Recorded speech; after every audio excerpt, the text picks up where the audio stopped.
Paste करतो आपल्याला हे 3 बोटाचं अंतर सोडायचं आणि असं मार्किंग करायचं. थोडंसं मार्किंग आलं ते मार्किंग खाली आलं.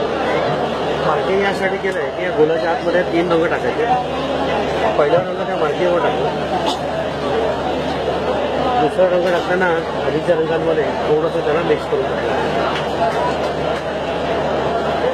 तिसरा रंग हा मध्ये पूर्ण भरून टाकतो. हा झाला बेस. बेस केल्यानंतर सेंटर पॉईंट काढायचं. तर सेंटर आणि डिझाईनचा सेंटर आपण एकमेकांना फक्त मॅच केलं.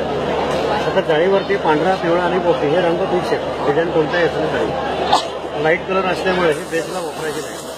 सुरुवातीला हिरवा रंग मी बाहेर फिरवला. त्याच्याखाली पिवळा रंग आधीच्या रंगांमध्ये थोडंसं ओव्हरलॅप करून फिरवलं. तसंच पांढरा पण पिवळ्यामध्ये ओव्हरलॅप करून फिरवलं. आता शेवटी पिवळा रंग पांढऱ्यात मिक्स करायचा आणि डिझाईन हळूहळू हे पूर्ण करायचं. ठीक आहे. आता जे रंग आपण खाली टाकले होते ना त्या रंगांवरती सगळं डिझाईन हे तयार. ही पूर्ण प्रोसेस यात दिलेली आहे. रंग कोणती खाली टाकायचे कोणते